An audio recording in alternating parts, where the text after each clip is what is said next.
Me friends and ఫ్యామిలీతో సరదాగా బయటకు వెళ్ళటానికి కారు లేదా అయితే వెంటనే ఈ నెంబర్కి కాల్ చేయండి. నమస్తే రేవంత్. నమస్తే అండి. రేవంత్, ఈ వీడియోలో ఎక్స్క్లూజివ్గా మనం ఎన్ఆర్ఐ ఇన్వెస్ట్మెంట్స్ గురించి మాట్లాడుకుందాం. Yeah.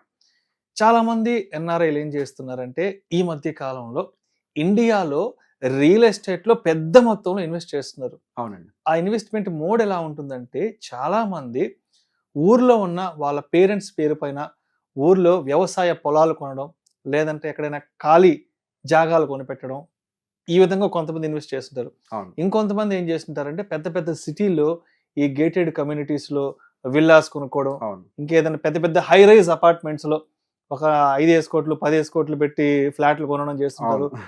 ఇంకొంతమంది ఏం చేస్తున్నారంటే ఈ ప్రీ లాంచింగ్ అపార్ట్మెంట్స్ ఉంటాయి కదా, అవును. ఇంకొక 3 years 4 years రెడీ అవుతుంటాయి ప్రీ లాంచ్ ఆఫర్ల కింద. Yes. చాలా మంది ముందుగానే ఇన్వెస్ట్ చేసేస్తున్నారు కదా. అవును. సో అసలు ఎన్ఆర్ఐలు అనే వాళ్ళు మన ఇండియాలో రియల్ ఎస్టేట్ లో ఇన్వెస్ట్మెంట్స్ చేయాలంటే లేదంటే చేసే ముందు తప్పనిసరిగా ఎటువంటి అంశాలను దృష్టిలో ఉంచుకోవాలి అంటారు, ఎటువంటి పొరపాట్లు చేయకూడదు అంటారు, ఎస్పెషల్లీ మన భారతదేశంలో రియల్ ఎస్టేట్ లో పెట్టుబడులు పెట్టే ముందు?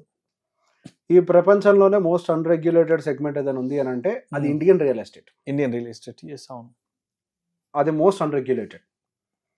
ఒక రకంగా ఇండియాలో రియల్ ఎస్టేట్ ప్రైజెస్ పీక్స్ కి వెళ్ళడానికి చాలా మేజర్ రీజన్ ఏంటి అని అంటే ఇండియన్ రియల్ ఎస్టేట్ మార్కెట్ లో చాలా బ్లాక్ మనీ ఫ్లో ఉంటుంది. అది ఓపెన్ గా అందరూ ఒప్పుకోవాల్సిందే.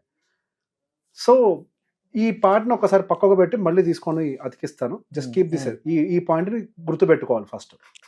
సో ఫస్ట్ మన ఏదైనా ప్రాపర్టీ కానీ ఇన్వెస్ట్మెంట్ కానీ, it could be a property or an investment.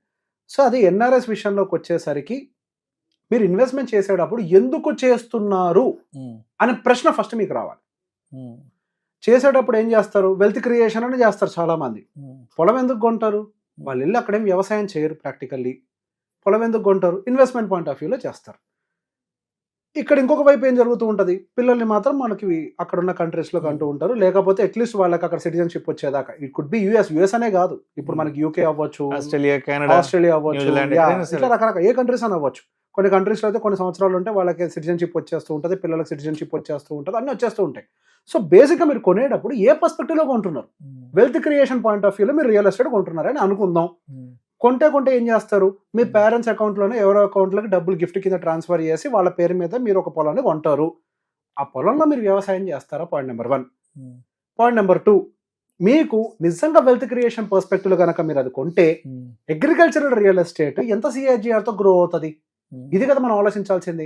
Agricultural real estate అనేది హార్డ్లీ గ్రో అయితే 7%తో మాత్రమే మూవ్ అవుతుంది అది, రైట్?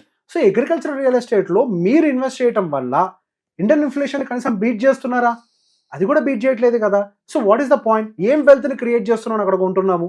అట్లా కొనటం వల్ల ఇన్ఫ్యాక్ట్ మీరు కొన్ని ప్రాబ్లమ్స్ని కూడా క్రియేట్ చేస్తున్నారు. ఎలా?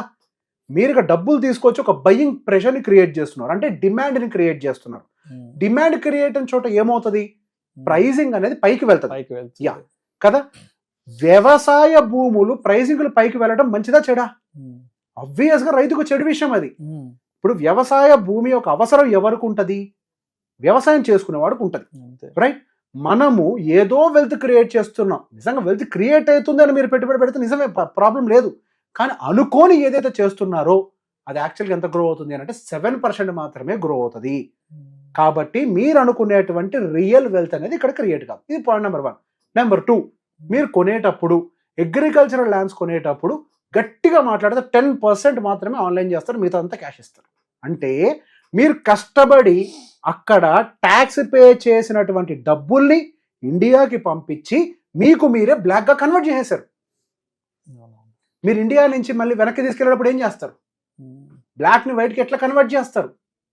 చాలా మంది అన్నారకి ఇప్పుడు ఈ ప్రశ్న ఉంది, నన్ను అడుగుతుంటారు, రేవంత్ ఇప్పుడు నేను ల్యాండ్ అమ్మాలనుకుంటున్నా, డబ్బులు వెనక్కి ఎట్లా తీసుకెళ్ళాలి?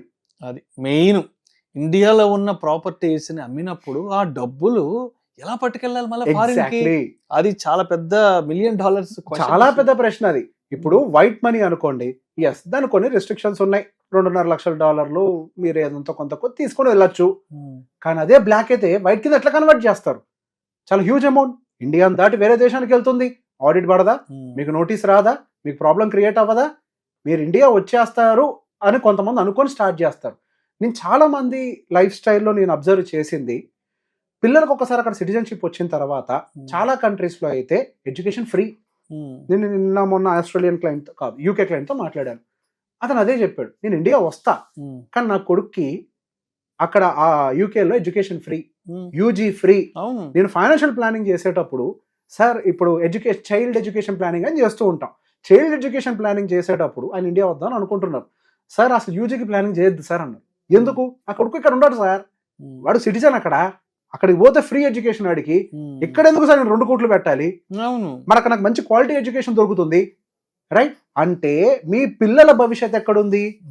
ఆ కంట్రీస్ లో ఉంది, రైట్? మీరు సిటిజన్షిప్ అక్కడే తీసుకుంటున్నారు అండ్ మీరు కావాల్సినటువంటి ఎడ్యుకేషన్ ఫెసిలిటీస్ అన్ని మీ పిల్లలకు అక్కడ ఇవ్వాలని ప్రిపేర్ అయ్యారు. ఇట్లా నేను ఒక క్లయింట్ కాదు 2-3 దగ్గర నుంచి విన్నా. అక్కడ ఇల్లుని ఇంకా అలానే ఉంచుతున్నారు, వాళ్ళు ఇండియా షిఫ్ట్ అయ్యారు బట్ స్టిల్ వాళ్ళకి అబ్రాడ్ లో ఉన్నటువంటి ఇంటిని అక్కడ అలానే ఉంచుతున్నారు. ఎందుకు అని అంటే యూజీకి పంపించేస్తాం సార్, ఫ్రీ సార్ అక్కడ అని. అంటే మీ పిల్లల భవిష్యత్తు అక్కడే అవుతున్నప్పుడు ఇక్కడ ఎందుకు పెట్టుబడులు పెడుతున్నారు? మీరు నిజంగా ఇండియా వస్తున్నప్పుడైతే గనక మీరు ఇండియా వచ్చే ముందు మీరు ఏదో ఒక జాబ్ ఆపర్చునిటీ చూసుకుంటారు కదా, ఏ సిటీలో చూసుకుంటున్నారో ఆ సిటీలో కొనుక్కుంటే పనికి వస్తుంది. మీరు ఇండియా వస్తే మీరేం వెళ్ళి ఖచ్చితంగా మీ పల్లెటూరులో అయితే ఉండరు. హైదరాబాద్ లో ఉంటారో తెలియదు, బెంగళూరులో ఉంటారో తెలియదు, చైనా పూనా ఎక్కడ ఉంటారో ఎవరికీ తెలియదు. ఎక్కడ ఉంటారో తెలియదు దానికి పెట్టుబడి ఎందుకు పెడుతున్నారు? రెంటల్ ఇన్కమ్ వస్తుందంట. ఎంత వస్తుంది సార్? మీరు అక్కడ ఆ కంట్రీస్ తోటి ఇండియాని కంపేర్ చేయకూడదు. ఒకప్పుడు మీరు అక్కడ ఇల్లు కొన్నప్పుడు మీకు హార్డ్లీ 1.5% ఉండదు ఇంట్రెస్ట్ రేట్, మీకు రెంటల్ ఇల్లు 3% వచ్చేది. సో మీకు ఒక మంచి అడ్వాంటేజ్ లాగా కనిపించింది. మీరు లోన్లో ఇల్లు కొన్నా కానీ మాకు మంచి రెంటల్ ఇల్లు వస్తుంది, మంచి బెట్ అది అని. అదే ఇండియాలో మీకు ఇక్కడ ఇంట్రెస్ట్ రేట్ దాదాపుగా 7, 8, 9%. అఫ్ కోర్స్ ఇప్పుడు అక్కడ కూడా పెరిగాయి, తర్వాత తగ్గచ్చేమో. ఇంతకు ముందు నీ దృష్టిలో పెట్టుకుని ఇప్పుడు చేస్తున్నారు ఆ పనులని. ఇక్కడ 7, 8, 9% ఇంట్రెస్ట్ రేట్ ఉంటుంది, రెంటల్ ఇల్లు 3% వస్తుంది. మీరు ఉండని ఇంటికి ఎందుకండి మీరు కడుతున్నారు డబ్బులు? ఏ సిటీలో ఉంటారో తెలియదు, మీరు వెనక్కి తిరిగి వస్తే. సో ఇన్వెస్ట్మెంట్స్ పెట్టేటప్పుడు జాగ్రత్తగా చూసి పెట్టాలి. రేవంత్, మీరు ఇందాక ఒక మాట అన్నారు, పెద్ద ఎత్తున విదేశాల నుంచి వచ్చి ఇక్కడ మన అగ్రికల్చరల్ ల్యాండ్స్ లో పెట్టుబడులు పెట్టడం వల్ల అది మన రైతులకు ఇబ్బంది అన్నారు. ఒక మాట చెప్పారు. నేను మొన్న మా ఊరు వెళ్తుంటే రోడ్ సైడ్ కొన్ని ల్యాండ్స్ అన్ని వెంచర్లు వేసేసారు, వెంచర్లు వేసి పడేసేసారు. ఏంట్రా అని చూస్తే అంత పెద్ద పెద్దలు వచ్చి కొంటున్నారంట అని చెప్పి సంవత్సరానికి 2 పంటలు పండే భూముల్ని మొత్తం చదును చేసేసేసి మొత్తం వెంచర్లు వేసి అమ్మేస్తున్నారంట. ఇది ఎంతవరకు కరెక్ట్ అర్థం కావడం. ఎవరో వచ్చి ఎక్కడి నుంచి వచ్చి కొంటున్నారు అని చెప్పి ఇక్కడ మనకి అన్నం పెట్టే భూముల్ని వెంచర్లు వేసి అమ్మిపడేస్తున్నారు. అదే కదా సార్ ప్రాబ్లం అంతా. ఇన్వెస్ట్మెంట్ పాయింట్ ఆఫ్ వ్యూలో చూస్తున్నప్పుడు you should not invest in agricultural land. అసలు ఫస్ట్ థింగ్ డైరెక్ట్ ఎన్ఆర్ఐగా మీకు అసలు హక్కు లేదు. ఎందుకు ప్రభుత్వం ఆ రూల్ పెట్టింది?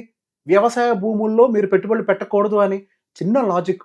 దాన్ని వ్యాపారంగా మార్చకూడదు కాబట్టి దాన్ని వ్యాపారంగా మార్చి ఈ రోజు రైతు కూలీగా మారే సిచ్యువేషన్ వచ్చింది. కూలీగా మారుతారు. ఇలా కనిపించిన భూముల్ని వెంచర్లేసి అమ్ముకుంటూ పోతే రేపన్న రోజు పంట ఎవరు పండించాలి? అదే ప్రాబ్లం సార్. ఇప్పుడు మనకి హైదరాబాద్ లో భూములు లేవా? పెట్టుకోండి. నిజంగా ఇండియన్ రియల్ ఎస్టేట్ లో పెట్టుబడులు పెట్టాలంటే భూములు మనకి చాలా ఉన్నాయి. రెసిడెన్షియల్ ల్యాండ్స్ ఉన్నాయి, కమర్షియల్ ల్యాండ్స్ ఉన్నాయి, వీటిల్లో పెట్టచ్చు. ఇక్కడ ప్రాబ్లం ఏంటి? పోనీ మీరు అనుకున్న రిటర్న్స్ వస్తాయా అని అంటే లేదు, అది కూడా రాదు. సో బేసిక్ గా మనకి ఏది అవసరమో అది కొనాలి.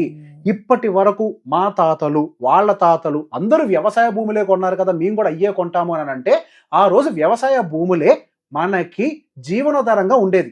వి use to work on agricultural lands and create income from that. ఈ రోజు మన పని అది కాదు.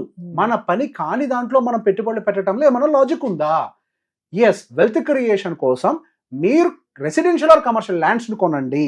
అపార్ట్మెంట్లు కానీ అగ్రికల్చరల్ ల్యాండ్స్ వల్ల కానీ మీకు నిజంగా వెల్త్ కూడా క్రియేట్ కాదు. అన్నెసరీగా మనకు ఎకో సిస్టమ్ ని డిస్టర్బ్ చేస్తుంది. అనవసరంగా అక్కడ ఆ ఉన్నటువంటి అంటే నిజంగా మన అవసరాలను తీర్చే ఆ ల్యాండ్స్ ని మనమే పాడు చేస్తున్నాం. ఇక్కడ ఎన్ని డిసడ్వాంటేజెస్ ఉన్నాయండి? ఒకటి, మీ సంపాదనని మీరే బ్లాక్ గా మార్చేశారు. You can take money back to your origin country. Number 2, ecosystem ని డిస్టర్బ్ చేసేసాము. అండ్ నెంబర్ 3, మీరు ఏదైతే వెల్త్ అనుకుంటున్నారో అగ్రికల్చరల్ ల్యాండ్ లో అంత వెల్త్ క్రియేట్ అవ్వదు. ఎస్ కదా. అదే భూమి రేటు పెరగకుండా ఉంటే రైతుకు అందుబాటులో ఉంటది, రైతుల మధ్యలోనే ఎక్స్చేంజ్ జరుగుతుంది, వాళ్ళు వ్యవసాయం చేస్తారు కదా. మనం దాని ఒక ప్రీమియం ప్రోడక్ట్ గా ఎగ్జాక్ట్లీ మంచి ప్రీమియం ప్రోడక్ట్ చేయకూడదు. అందుకే ప్రభుత్వం నియమం పెట్టింది, ఎన్ఆర్ఐలు పెట్టుబడులు పెట్టడానికి వీలు లేదు అని. లేదంటే మొత్తం భూములన్నీ ఇంకా అటు వెళ్ళిపోతాయి. అటే వెళ్ళిపోతాయి. వెళ్ళటం తప్పు కాదు, చెయ్యలేరు. వ్యవసాయం ఎట్లా చేస్తారు? అది problem. Thank you so much Revanth.